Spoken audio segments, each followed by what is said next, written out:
आप इस स्थिति को देख रहे होंगे। यहाँ हमने लगाई है पद्मासन की स्थिति, जिसे हम कहते हैं लोटस पोज। यह हमारे ध्यान के लिए सर्वश्रेष्ठ स्थिति मानी गई है। जो ग्रस्त जीवन हम जीते हैं उसमें यदि हमें ध्यान को लगाना है, तो यदि हमें मेडिटेशन करना है या हम किसी भी जो ध्यानात्मक स्थिति में बैठना चाहते हैं, तो सबसे बेहतर और सबसे श्रेष्ठ स्थिति बताई गई है पद्मासन की स्थिति।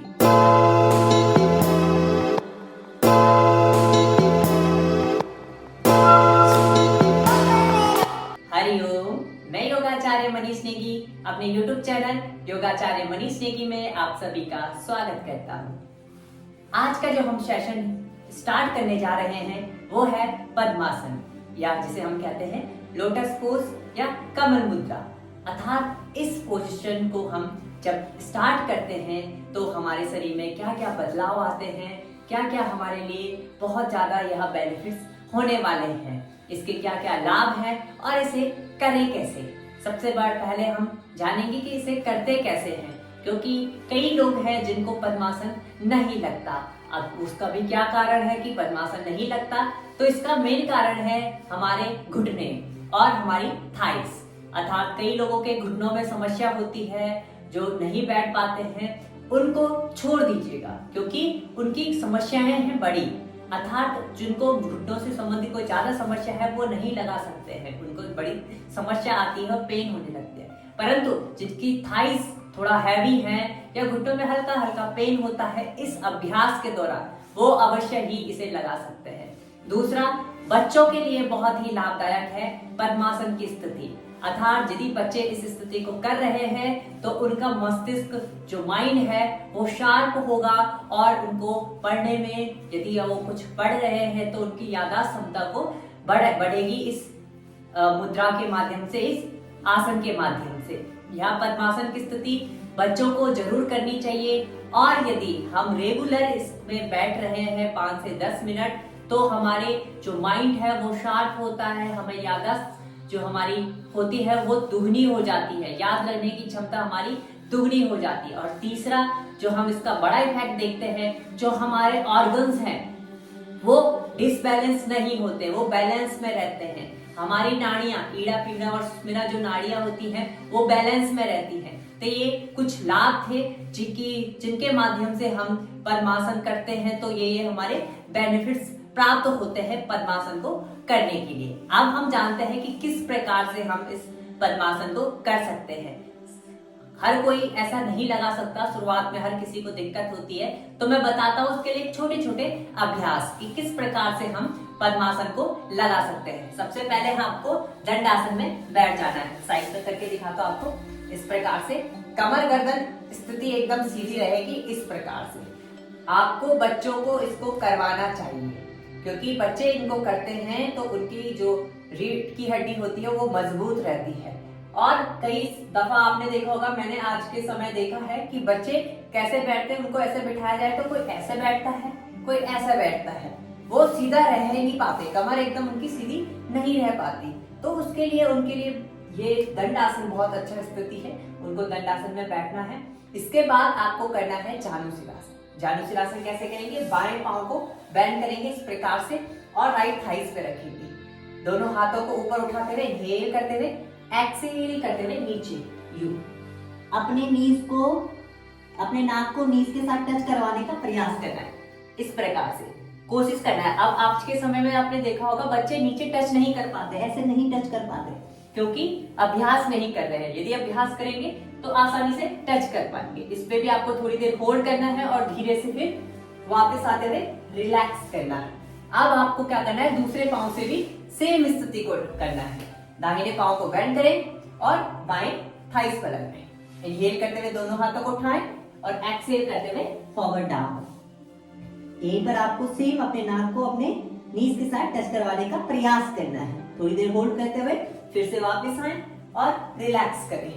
देखिए, यदि आप नीज पे नहीं अपने नाक को टच कर पाते, जहां तक आप जाते हैं वहां पर आपको होल्ड कर लेना है। ठीक है। अब अगला अभ्यास आपको क्या करना है? अपने घुटने को ऊपर की ओर उठाना है यूं, और चेस्ट की ओर लगाना है। ये थोड़ा सा वर्कआउट है पद्मासन को लगाने के लिए। इस प्रकार से ऊपर की ओर लेके आएंगे या आप साइड में देख लेंगे थोड़ा सा यू, इस प्रकार से ऐसे। शुरुआत में आप यदि अभी प्रथम बार आप पद्मासन लगा रहे हैं तो आपको इन अभ्यासों को करना है, और यदि आप लगा चुके हैं पहले भी आप थोड़ा बहुत कर लेते हैं पर तो पेन होता है, तो फिर आपको क्या करना है, इस पांव को साइड में रख लेना है इस प्रकार से। अब इसे ऊपर की ओर टर्न करना है। अब आप यदि कर रहे होंगे मेरे साथ तो महसूस कर पा रहे होंगे थाइस पर और एमस्ट्रीन जो नस होती है उस पर खिंचाव आ रहा होगा। जब एमस्ट्रीन नस पर खिंचाव आता है तो वो धीरे धीरे आपकी स्मूथ होती जाती है, लचीली होती जाती है, और जब वो लचीली होती है तो हमारा पद्मासन आसानी से लग जाता है और हमारी थाइस कम होने लगती है।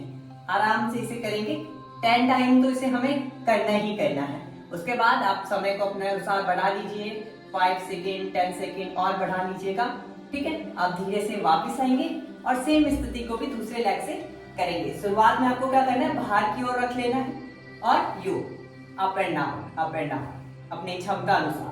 पहले टाइम आपको 10 टाइम करना है पहली बार, फिर उसके बाद अपने काउंट्स को बढ़ा दीजिएगा 10, 15, 20, 25, ऐसे आपको अपने टाइम पीरियड्स को बढ़ा देना है।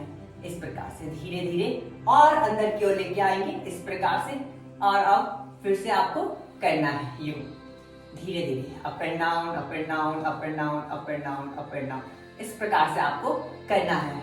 बहुत ही बेहतर है जो नवयुवक है उसे इस अभ्यास को करेंगे तो उनकी जो कमर की हड्डी है वो मजबूत होती है और थाइस नीज में बहुत ज्यादा इफेक्ट आता है, वो बहुत मजबूत होते हैं और हमारी थाइस लचीली होती है। अगला अभ्यास हम करेंगे बटरफ्लाई, तितली आसन।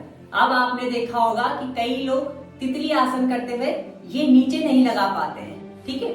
तो किसमें क्या होता है कि आपके एमस्ट्रीन नस पे खिंचाव आता है। यदि आप इसे नीचे लगा लेते हैं तो आराम से आप वज्रासन कर सकते हैं और पद्मासन भी लगा सकते हैं। तो इस प्रकार से आपको क्या करना है, इसे धीरे धीरे up and down up and down up and down करना है, कम से कम 2 मिनट तक। शुरुआत का समय है तो 2 मिनट तक आपको करना है इसे पूरा, कोई यहाँ पर आपको रुकना नहीं है।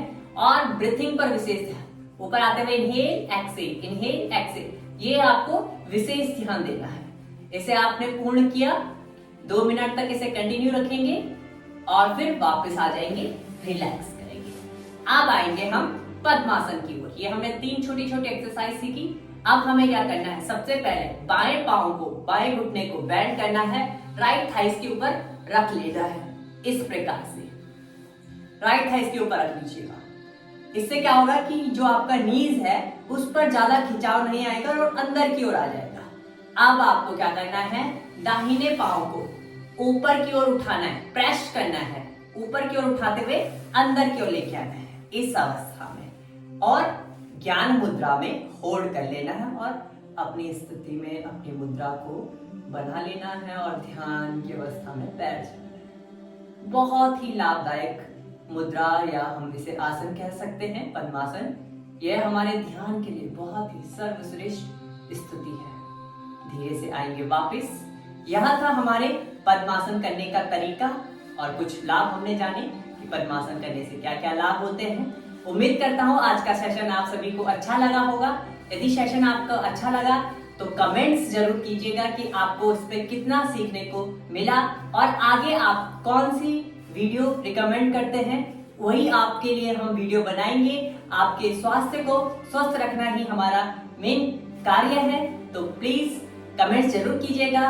और यदि आप नए हैं और आपने सब्सक्राइब नहीं किया है तो सब्सक्राइब जरूर कीजिएगा और बेल आइकन को प्रेस कर लीजिएगा। मिलते हैं नए सेशन के साथ, नए वीडियो के साथ। तब तक के लिए हरिओम।